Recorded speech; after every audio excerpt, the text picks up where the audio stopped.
May topak? Totoo kaya 'to? Ang sinasabi ni Antonio Trillanes dito, may topak daw itong si VP Inday Sara Duterte. Nagta-tantrums na naman ito, Kofi.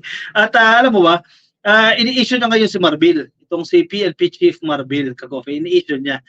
Sabi nga ng mga analyst, mukhang nililihis mo lang yung issue eh. Mukhang kababalik mo lang galing sa Germany o para matigil na yung issue dyan sa Germany, yung paglabas niya sa kasagsagan ng bagyo, abay nilihis agad dito sa issue ng pagtatanggal ng security personnel ng PNP sa kanya. Ang galing din eh, no? Ang galing din ng plano eh. So hindi na pag-usapan itong issue niya dyan sa Germany. So may bagong issue na pag-uusapan eh. Itong open letter niya na napakahaba niyang open letter dito kay Marbil. Si Marbil, tinatanong si Marbil, hindi mo siya nagsasalita dyan.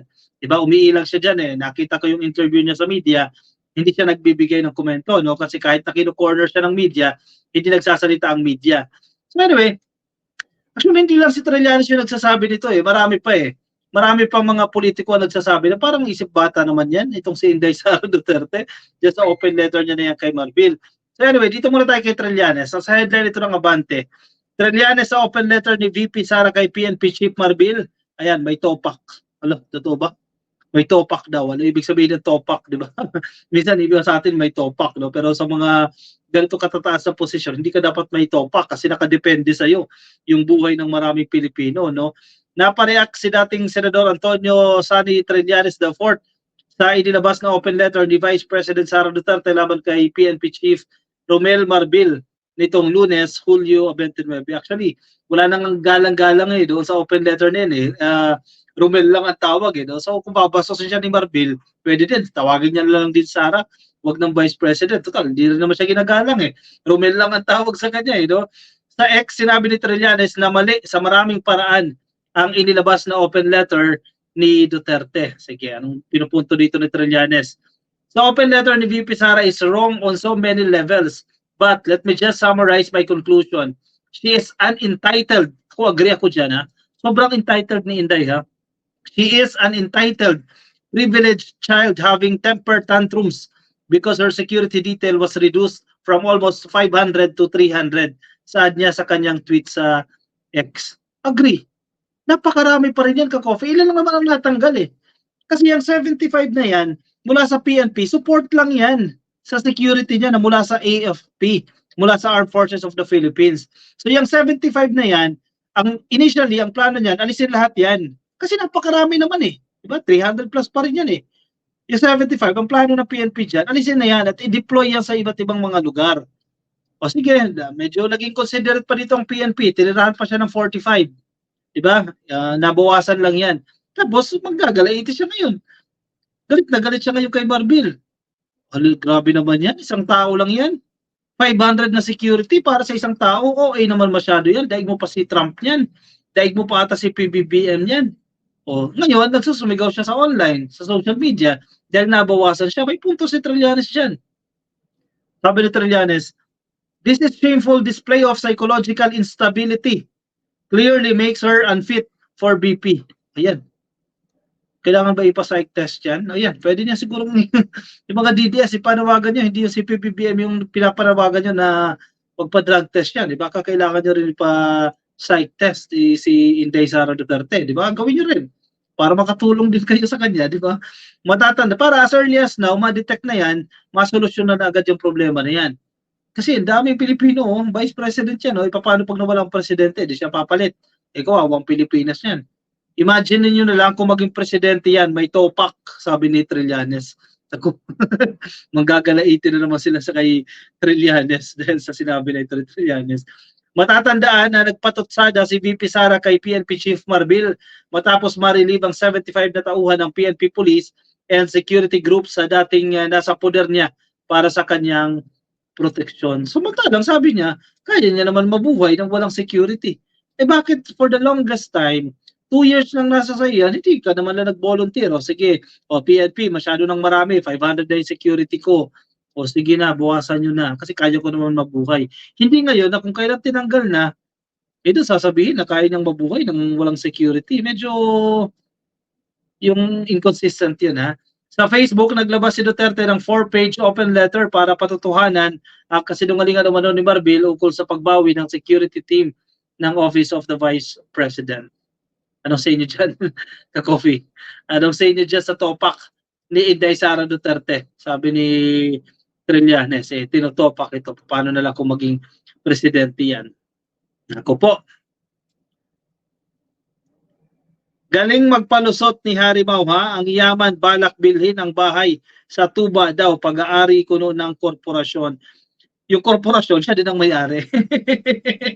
Kakobi, huwag tayo papalin lang doon. Yung korporasyon na yan, siya din ang may-ari. No? Eventually, bibili niya na. In fact, nasa kanya na nga raw yung papeles eh. Notaryo na lang. So in short, sa kanya na talaga yan. Kasi mga fake lang naman yung mga pangalan na nilagay doon eh. Si De La Serna, tao niya yan eh, executive assistant niya eh. Si Myla, asawa niya. Diba? Sa kanya din, sure sa kanya din. Nako po, kay Bebang, silent watching muna, mabilis yung pagdami, madalas mi mag-comment. Bebang, medyo maraming yung comment eh, natatabunan eh, no? Kay June Manibog, good evening sir, watching from Montalban, Rizal.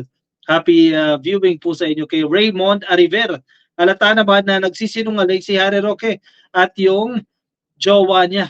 Oo nga eh. Ikaw ba naman, patitirahin ka dun sa sa apartment ba yan? O kung ano ba yan, hub na yan na walang bayad? Grabe ha. May kapalit yan, syempre. May topak ang ama, syempre may topak din ang anak, mana-mana yan eh, sabi ni Jay. Hindi naman sa lahat ng pagkakataon na kung anong puno siya yung bunga, no? Hindi naman yan, pero in this case mukhang yun. Leon Talan, mga trader yan sa mga Duterte, watching from San Diego, dyan sa California, kay Kathleen Sumabat. Happy viewing po sa inyo. Kay Ma'am Yolanda Gintivano, hello sir, ka-coffee watching from California. Dami nating ka-coffee mga nasa California, ha? Shoutout po sa inyo. Carmen Lee, oy, may mental health si Digonggong Fentanyl, kaya nagmana si Sara Tambalus, may topak. Palengkera si Harimau, sabi ni May Santos. Sa Coffee, good PM ha, nasa San Francisco, si Raul Buena, hello po sa inyo, ka-coffee. BP Sara, pagkatapos makaupo sa mataas sa posisyon ng gobyerno sa tulong ng mga Pilipino, kinalimutan niya na ang kaligtasan at pagtulong sa mga Pilipinong nasa lanta ng bagyo. Walang kwenta si VP, sabi ni Ben Payne. Kasi daw, nakaschedule yung biyahe. Pero syempre, kung ikaw ay medyo matinu-tinu ka dyan, di ba? Yung biyahe mo dyan sa Germany, delay mo. Pupuntahin mo yung pamilya mo. Ipaiwan ka muna ng isang araw. Di ba? Tumulong ka muna. And then, saka ka lumipad, pwede ka naman sumunod dun eh. May ticket na raw, pwede naman yan eh. Magkano lang naman yun eh. Diba? Laki-laki ng sahod eh. Ay nako, kaya paagahin niya yung balik niya. Balik agad siya dito kasi maraming Pilipino ang naghihintay sa kanya. Kung totoo man na may naghihintay sa kanya, di ba? Ball Connect, gandang gabi ka-coffee. Sinungaling talaga si Harry the Potter ha? From Rizal po. Nabubulgar na. Yan, marami pa yan lalabas ka-coffee. Hindi ko alam kung kailan, hindi ko natapos na yung hearing eh. Hindi ko narinig kung kailan yung susunod na pagdinig nila yan at kung invited pa rin ba si Harimau dyan sa susunod na pagdinig na yan. Tingnan natin ka-coffee kung nandiyan pa rin yan. Kasi maganda yan eh. Maganda yung napapanood ng taong bayan eh. Para wala siyang kawala eh. Ang tapang eh. Pero yung tapang niya hindi naman hindi umubra. Kasi si Gatchalian din mismo, sinaway na siya ni Gatchalian eh. Kapag hindi ka tumigil, isa-cite in content ka namin. Makukulong siya dito ka-coffee. Yun lang. Kay Kyra Jean Goach, tama ba? Ang hirap bigkasin mama. Hello ka-coffee, taga Leyte here. Napalit Arizona. Oy, maupay nga gabi ha imo. Kumusta po dyan sa Arizona. Lalaki na lalaki pa. Sabi ni ay, cambio. O siya, sige, kung nasa Facebook po kayo, pasukin na lang ka-coffee ha, palike na lang po itong video na to. Please like and follow kung nasa YouTube, nasa Facebook po kayo. At kung nasa YouTube naman kayo, click nyo lang po itong subscribe. Then dyan po sa baba, click lang po na subscribe para updated po kayo sa ating mga bagong update. Sige, kuha na po kayo ng kape at tayo mag-move on na sa ating susunod po na topic. At komento nyo dyan ka-coffee yan. August 6 daw po yung susunod na hearing. Oh, mayroon pa tayong ilang araw pa ka-coffee. 7 days to go para sa susunod na hearing. Pina-invite na nila si si Cassandra Ong eh. Actually, itong Cassandra Ong, bata daw kasi yan. Siguro mga 23, 24 years old lang yan. Kaya kinakailangan nila na medyo mature na magre-represent sa kanila. No? Medyo bata pa raw kasi yan eh. Siyempre si Harry Roque, sa tinagal-tagal na yan sa industriya, kaya nyo nang mapabilog-bilog itong bata, no? Itong 24 anyos na ito, itong Cassandra Ong. So, magkano kaya yung talent fee niya? No? Siguro mga 2 million a month. 2 million, 3 million o 5 million. More or less ganyan yan. Diba? Ganyan ang kinikita niya dyan kay Cassandra Ong. Grabe yan, napakaraming pera.